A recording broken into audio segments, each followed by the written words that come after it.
ஒரு ஸ்டோரி ஒன்று சொல்றேன். நான் என்னோட 19 to 20 இந்த மாதிரி ஏஜ்ல இருக்கும்போது எனக்கு டோட்டலா 3 மென்டர்ஸ் இருந்தாங்க. அதுல ஒருத்தவர் ஒரு ஐடி கம்பெனி பெங்களூர்ல ரன் பண்ணிட்டு இருக்கிறவரு, இன்னொருத்தர் ஒரு ஸ்பிரிச்சுவல் டீச்சர்ன்ற மாதிரியான ஒருத்தர், இன்னொருத்தர் ஒரு புக் ஸ்டால் ஒன்று ரன் பண்ணிட்டு இருக்காரு. ஓகே, புக் ஸ்டால்ன்ற மாதிரி ஒன்று ரன் பண்ணிட்டு இருக்காரு. இவங்க 3 பேருமே 19 to 20 இந்த மாதிரியான வயசுக்குள்ள நான் இருக்கும்போது எனக்கு கோமனா ஒரு அட்வைஸ் சொன்னாங்க. என்னன்னு தெரியுமா?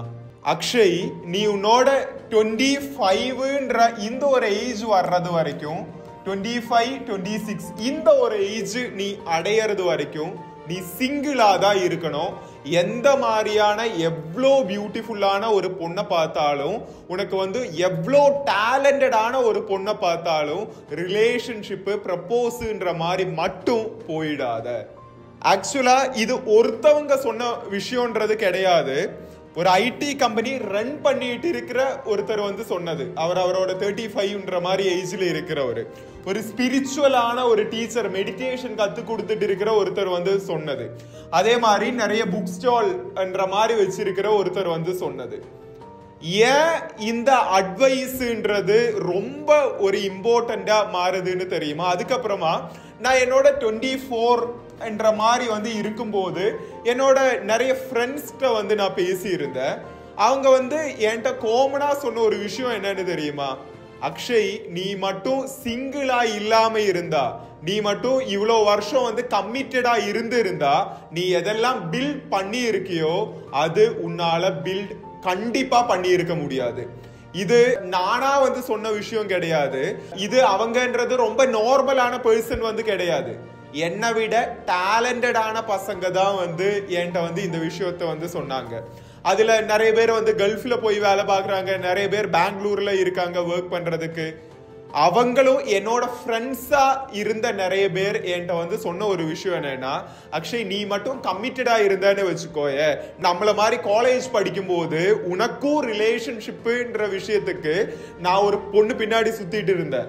அந்த பொண்ணு மட்டும் உனக்கு பிடிச்சிருந்த பொண்ணு மட்டும் உனக்கு ஓகேன்னு சொல்லி இருந்தா அப்ப உனக்கு தெரிஞ்சிருக்கும் உண்மையான டவுன்ஃபால் என்னன்றது. இது என்னோட ஃப்ரெண்ட்ஸ் என்கிட்ட சொன்ன ஒரு விஷயம்.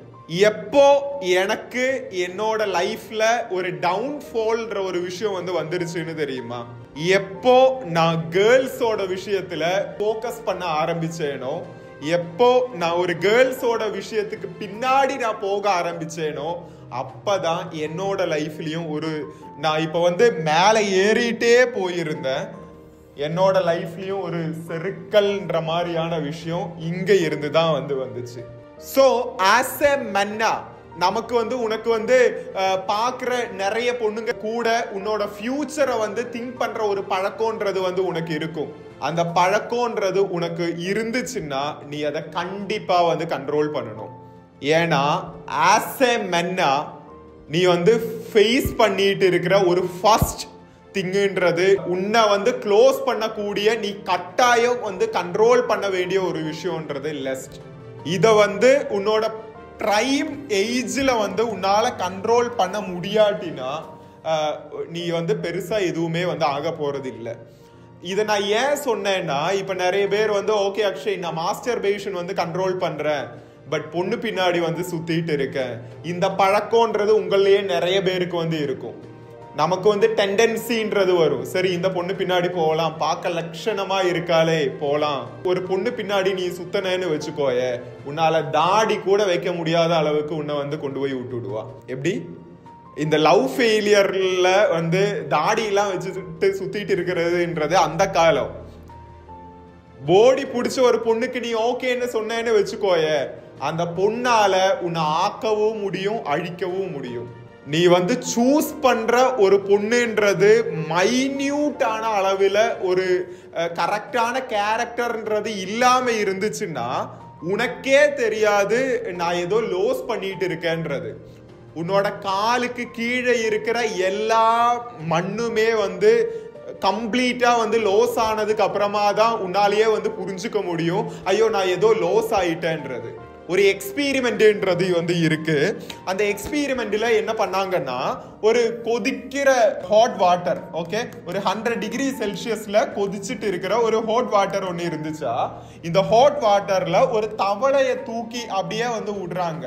ஓகே, இந்த தவளையை தூக்கி இதுக்குள்ள வந்து விடுறாங்க. விட்ட உடனே இந்த தவளை என்ன பண்ணிருச்சா, அப்படியே வந்து ஜம்ப் ஆகி வெளியே போயிருச்சா.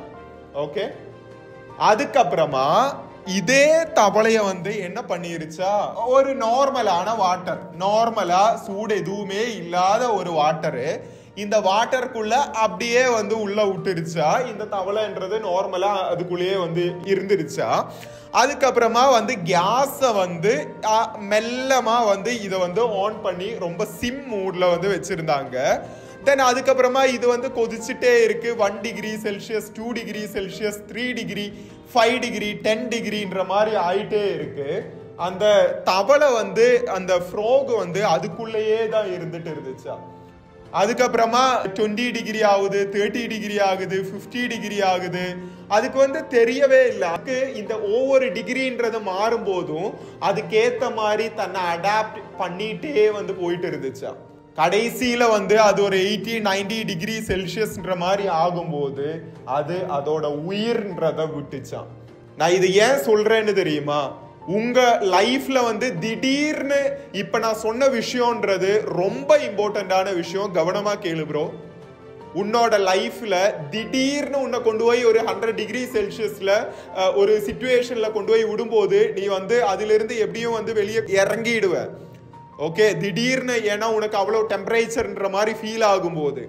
ஆனா எப்படி உன்னோட வாழ்க்கைன்றது இப்போ வேஸ்ட் ஆயிட்டு இருக்குன்னு தெரியுமா, அந்த தவளைய மாதிரி, அந்த ஃப்ரோக மாதிரி உன்னை வந்து ஒரு நல்ல தண்ணின்ற மாதிரி இருக்கிற ஒரு தண்ணியில கொண்டு போய் விட்டுட்டு டெய்லி ஒவ்வொரு டிகிரியா சூடாக்கிட்டே இருக்கும். இப்படி வந்து இந்த மாதிரியான ஒரு சிச்சுவேஷன்றது இருக்கும்போது நீ கூட பெருசா ஏதோ ஒரு ஆக்ஷன்றது வந்து எடுக்க மாட்ட. இந்த மாதிரி தான் நீ வந்து ஒரு ராங் பார்ட்னரை வந்து சூஸ் பண்ணா உன்னோட லைஃப்ல வந்து நடக்க போகுது. இந்த மாதிரி தான் ஒரு பொண்ணு பின்னாடி லவ், எமோஷன், மேபி அதுல வந்து சக்சஸ் ஆகுறவங்க எல்லாம் வந்து இருக்கலாம். பட் அந்த பெர்சன்டேஜ்ன்றது ரொம்ப ரொம்ப ரொம்ப கம்மி. ஒரு ஆணா நீ இருக்கிற வரைக்கும் உன்னோட வீட்டுக்கு வெளியே இந்த ஆகாசமே இடிஞ்சு வீணாலும் பாத்துக்கலான்ற மாதிரியான ஒரு மைண்ட் செட்ல தான் நீ வந்து இருப்ப. பட் நீ வந்து உனக்கு வந்து ஒரு பொண்ணை வந்து பிடிச்சிருக்கு, அவ வந்து இன்னைக்கு நல்லா பேசல, அவ வந்து மூஞ்சிய வந்து ஒரு மாதிரி வச்சிருக்கேன்னா அந்த ஒரு விஷயம் உன்னை வந்து எமோஷனலி அட்டாக் பண்ணிக்கும். சோ அதனால நான் வந்து அக்ஷய் ப்ரோ, நான் நோஃபேப்ல வந்து வந்திருக்கேன். நீ நோஃபேப்ல வந்து நீ இதை எப்படியும் இந்த அடிக்ஷனை வந்து நீ கோ த்ரூ பண்ணாலும் அடுத்ததா நீ வீழ போற ஒரு குழின்றது இருக்கு. இதுல வர்ற நிறைய பேர் வந்து நோட்டீஸ் பண்ணாத இதெல்லாம் ஒரு குழியா, அவங்களுக்கு தெரியாத ஒரு விஷயம்ன்றது வந்து இருக்கு. அதுதான் இந்த ரிலேஷன்ஷிப், இந்த கேர்ள் ஃப்ரெண்டுன்ற மாதிரி. ஸோ அதனால ஒரு ஆணா நீ உன்னோட மாஸ்டர்பேஷன், போன், இந்த விஷயத்த மட்டும் இல்லாம நீ கண்டிப்பா ஒரு பொண்ணு பின்னாடி சுத்துற விஷயத்தையும் நீ வந்து கண்ட்ரோல் பண்ணி இருக்கணும். நீ பாக்குற நல்லா லட்சணமா இருக்கிற பொண்ணு பின்னாடி எல்லாம் போயிட்டு எனக்கு உன்னை பிடிக்கும், நீ தான் என்னோட வாழ்க்கைன்ற மாதிரி சொல்ற ஒரு பழக்கம் உனக்கு வந்து இருந்துச்சுன்னா நீ அதையும் வந்து கண்டிப்பா கட்டாயம் வந்து கண்ட்ரோல் பண்ணணும். ஏன்னா என்னோட மென்டர்ஸ் எல்லாருமே எனக்கு காமனா கொடுத்தது ஒரே ஒரு அட்வைஸ் தான். அந்த ஸ்பிரிச்சுவல் டீச்சரும், அந்த புக் ஸ்டால் பண்றவரும், அந்த ஐடி கம்பெனியை வந்து சொந்தமா ரன் பண்றவரும் எல்லாருமே வேற வேற மாதிரியான திங்கிங் உள்ளவங்க. ஒருத்தர் வந்து தண்ணி அடிப்பாரு, ஒருத்தர் வந்து ரொம்ப ஸ்பிரிச்சுவலா வெஜிடேரியனா இருப்பாரு, ஒருத்தர் வந்து வேற மாதிரியான ஸ்கூல் ஸ்டூடெண்ட்ஸ் கிட்ட வந்து இன்டராக்ட் பண்றவரு. எல்லாரும் ஏன் ஒரே அட்வைஸ வந்து காமனா எனக்கு வந்து கொடுத்தாங்க. அதிலிருந்து எப்போ நான் அவங்க வார்த்தைய வந்து லைட்டா கொஞ்சம் இப்ப எல்லாமே செட் ஆயிருச்சு, இல்ல இவ வந்து என்னோட காலேஜ் கிரஷ், இல்ல இவ வந்து மறுபடியும் வந்துட்டா எனக்கு இப்ப ஓகே சொல்லிட்டான்னு சொல்லிட்டு எப்போ அவங்க வார்த்தைய மீறி நான் வந்து வெளியே போனேனோ அப்போ என்னோட நிறைய விஷயத்துல நானும் டைவர்ட் ஆக ஆரம்பிச்சேன். ஒரு கதை ஒண்ணு இருக்கு, சீதை லக்ஷ்மணன் கதைன்ற மாதிரி. சீதை வந்து காட்டுக்குள்ளே இருக்கும்போது ராமன் வந்து சீதைக்கு ஏதோ வந்து பறிச்சுட்டு வர்றதுக்காக போயிருப்பாங்க. அப்போ லக்ஷ்மணன் வந்து இந்த மாதிரி இருக்கும்போது ராமனோட சத்தம் ஐயோ என்ன காப்பாத்துங்கன்ற மாதிரியான சத்தத்துல வந்து ராவணன் வந்து இந்த மாதிரி வெளியே இருந்து சத்தம் போடுவாங்க. அப்ப இது கேட்டுட்டு சீதை வந்து என்ன சொல்லுவாங்கன்னா, ஐயோ உங்க அண்ணா வந்து வெளியே இருந்து சத்தம் போடுறாங்க, இதை விட்டு நீ அவனை காப்பாத்திட்டு வான்ற மாதிரி வந்து சொல்லுவாங்க. லக்ஷ்மணன் வந்து சொல்லுவான், ஐயோ இது என்னோட அண்ணனோட சத்தம் கிடையாது, வேற யாரோ வந்து இந்த மாதிரி ஃபேக் பண்ணிட்டு இருக்காங்கன்ற மாதிரி வந்து சொல்லுவாங்க. இல்ல அது உன்னோட அண்ணன் தான், நீ போய் காப்பாத்திட்டு வான்ற மாதிரி வந்து சொல்லுவாங்க. அப்ப லக்ஷ்மணன் வந்து ஒரு சரி நான் போயிடுறேன் அண்ணி, பட் நான் உங்களுக்கு ஒரு கோடு போட்டு கொடுக்கறேன், இதுதான் இவங்களோட வீடு, இதுக்கு நான் ஒரு கோடு போட்டு கொடுக்கறேன், நீங்க எந்த ஒரு காரணத்தினாலையும் இந்த ஒரு கோடை நீங்க தாண்டக்கூடாது, இத வந்து நீங்க தாண்டிட்டீங்கன்னா உங்களோட வாழ்க்கைக்கே ஒரு விபத்துன்ற ஒரு விஷயம் வந்து வரலாம்ன்ற மாதிரி வந்து சொல்லிட்டு வந்து போயிடுவாரு. அதுக்கப்புறமா வந்து ராவணன் என்ன பண்ணியிருப்பாருன்னா ஒரு மகர்ஷியோட ரூபத்துல வந்து வந்திருப்பாங்க. நம்ம முன்னாடி வந்து பொண்ணுங்க ரூபத்துல வர்றாங்க, அந்த காலத்துல சீதாவை வந்து எப்படி அட்டாக் பண்ணலான்ற மாதிரி சொல்லிட்டு ஒரு மகர்ஷியோட ரூபத்துல வந்து வருவாங்க. அந்த மாதிரி மகர்ஷியோட ரூபத்துல வந்து வரும்போது ஏமா எனக்கு தண்ணி வேணும், ஏமா எனக்கு அது வேணும்ன்ற மாதிரி வந்து சொல்லுவாங்க. அதுக்கப்புறமா இவரே வந்து இதுக்குள்ள வந்து ஸ்டெப் பண்றதுக்காக ட்ரை பண்ணும்போது அவர்னால முடியாது. அப்ப வந்து இவர் என்ன சொல்லுவாருன்னா, சரிமா சீதா நீ வந்து இதை கோடை விட்டு வெளியே வான்ற மாதிரி வந்து சொல்லுவாங்க. லக்ஷ்மணன் வந்து கொடுத்தது வந்து அவங்க கிட்ட வந்து சொன்னது ஞாபகம் இல்லாம, இல்லாட்டி அதை வந்து மண்டையில வந்து அவ்வளவு சீரியஸா வந்து எடுத்துக்காம சீதை வந்து அந்த கோட்டையை வந்து பிரேக் பண்ணதினாலதான் ராமாயணத்துல இவ்வளவு பிரச்சனைன்றது வந்து ஏற்பட்டுச்சு. ராமனுக்கு சீதையை லோஸ் பண்ற ஒரு சிச்சுவேஷன், இவ்வளவு காலம் வந்து இவங்க ஒன்னா இல்லாம இருக்கிற ஒரு சிச்சுவேஷன்ன்றது இந்த ஒரு விஷயத்தில இருந்துதான் வந்து ஆரம்பிக்குது. இதே மாதிரிதான் உங்ககிட்டயும் சொல்றேன், ஒரு ஆணா இருக்கும்போது நீ வந்து எனக்கு வந்து இந்த டைம்ல தான் என்ஜாய் பண்ண முடியும், இந்த டைம்ல தான் ஃப்ரீடம் இருக்குன்ற மாதிரி சொல்லிட்டு நீ நினைச்சிட்டு போயிட்டு இருந்தேன்னா நீ ஒரு இடத்துல போய் உன்னோட வண்டின்றது முட்டிக்கும். அதனால கோடு போட்டு வாழறதுன்றது ஏதோ ஒரு ஃப்ரீடம் இல்லாம நமக்கு நாமளே வந்து ஒரு டிசிப்ளின்டா வாழறதுன்றது, நமக்கு நாமளே வந்து என்னடா வாழ்க்கைன்ற மாதிரி எல்லாம் வந்து கிடையாது. அந்த சீதட்ட எப்படி ராவணன் வந்து ஒரு மகர்ஷி ரூபத்துல, ஏன்னா சீதட்ட வந்து ஒரு பொண்ணு ரூபத்துல போயிருந்தா சீதையை வந்து இன்ஃப்ளூயன்ஸ் பண்ணி இருக்க முடியாது. அப்போ நாமளும் வந்து சீதை மாதிரி தான், நம்ம முன்னாடி எந்த ரூபத்துல வந்தா நம்மளை வந்து இந்த கோடை விட்டு வெளியே வந்து கொண்டு வர முடியும்ன்றது அந்த ராவனுக்கு நல்லா தெரியும். முன்னாடி ஒரு பொண்ணு ரூபத்துல அழகா இருக்கிற ஒரு பொண்ணு முன்னாடி ரூபத்துல வந்தேன்னா நீ வந்து அசால்ட்டா வந்து அந்த கோடையெல்லாம் விட்டு வெளியே போயிடுவ. இதுன்றது அவங்களுக்கு நல்லா தெரியும்.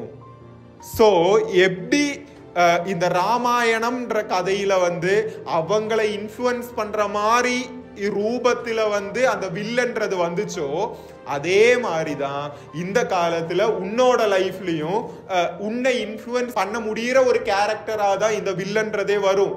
அது வந்து ஒரு பொண்ணு ரூபத்திலயாதான் இருக்கும்.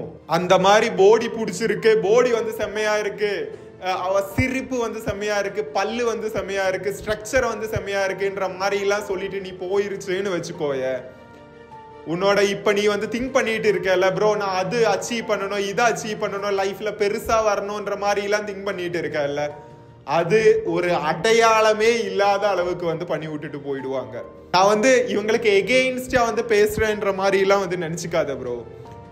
அது வந்து ஏன்னா நான் அந்த தவளையோட கதைன்றது சொன்னேன்ல, அந்த மாதிரி தான் வந்து இருக்கும். முதல்ல வந்து உனக்கு வந்து எந்த ஹோட்டுமே வந்து கொடுக்க மாட்டாங்க. முதல்ல வந்து ஒரு 0 டிகிரி செல்சியஸ்ல தான் இருக்கும், அதுக்கப்புறமா 1 டிகிரி ஆயிடும், அதுக்கப்புறமா 2 டிகிரி ஆயிடும், அதுக்கப்புறமா 10 டிகிரி, அதுக்கப்புறமா 15 டிகிரி. ஒரு ஆணா உனக்கு இருக்கிற இந்த மாஸ்டர்பேஷன்ற ஒரு விஷயத்தை விட உன்னை அஃபெக்ட் பண்ற ஒரு விஷயம் என்னன்னா இந்த கேர்ள்ஸ் விஷயம். இத கண்டிப்பா வந்து நீங்க புரிஞ்சிருக்கணும். ஹே ப்ரோ, ஆக்சுவலா இந்த வீடியோன்றது நம்ம நோஃபேப்போட ட்ரைனிங்குள்ள வந்து கொடுத்திருந்த ஒரு லெங்க்தியான வீடியோ. அதுல இருக்கிற ஒரு போர்ஷனை தான் இப்போ வந்து நீங்க பார்த்துட்டு இருக்கீங்க. ஸோ உங்களுக்கும் உங்களோட லைஃப்ல இருந்து நிறைய அடிக்ஷன்ல இருந்து வெளியே வரணும். எனக்கும் 2025 வந்து நான் ஸ்டார்ட் பண்ணும்போது நிறைய கோல்ஸ்லாம் வந்து செட் பண்ணியிருந்தேன். என்னால எதுவுமே அச்சீவ் பண்ண முடியல, மறுபடியும் அச்சீவ் பண்ணணும்ன்ற மாதிரிலாம் வந்து உங்களுக்கு இருந்துச்சுன்னா ஒரு சப்போர்ட் வந்து எனக்கு தேவை. எப்பவுமே வந்து மோட்டிவேட்டடா இருக்க முடியல, லைஃப்ல வந்து ஒரு டிசிப்ளின்டான லைஃபே வந்து என்னால வாழ முடியல, என்னதான் கோல்ஸ்லாம் வந்து செட் பண்ணாலும் அதெல்லாம் வந்து அச்சீவ் பண்ணவே முடியல, ரொம்ப ஸ்ட்ரெஸ்டா இருக்கேன், சோஷியல் ஆன்சைட்டின்றது நான் வந்து ஃபீல் பண்ணிட்டு இருக்கேன்ற மாதிரியான ஒரு விஷயம் வந்து நீங்க ஃபீல் பண்ணிட்டு இருந்தீங்கன்னா, அது கூடவே உங்களுக்கு போன் அடிக்ஷன் கூட இருக்குன்னா உங்களுக்கு என்னுடைய ட்ரைனிங் வந்து ஹெல்ப்ஃபுல்லா இருக்கும். ஸோ இதுக்காகவே நாம செஞ்ச ஒரு ப்ரோக்ராம் தான் 21 டேஸோட இந்த ஒரு குறிப்பிட்ட நோஃபா ப்ரோக்ராம். ஸோ இதுக்குள்ள வந்து உங்களுக்கு டெய்லி என்னோட கிளாஸ்ன்றதும் கொடுக்கப்படும், அதே மாதிரி 2 நாளைக்கு ஒருக்கான்ற மாதிரி லைவ் செஷன்ஸும் உங்களுக்கு வந்து இருக்கும்.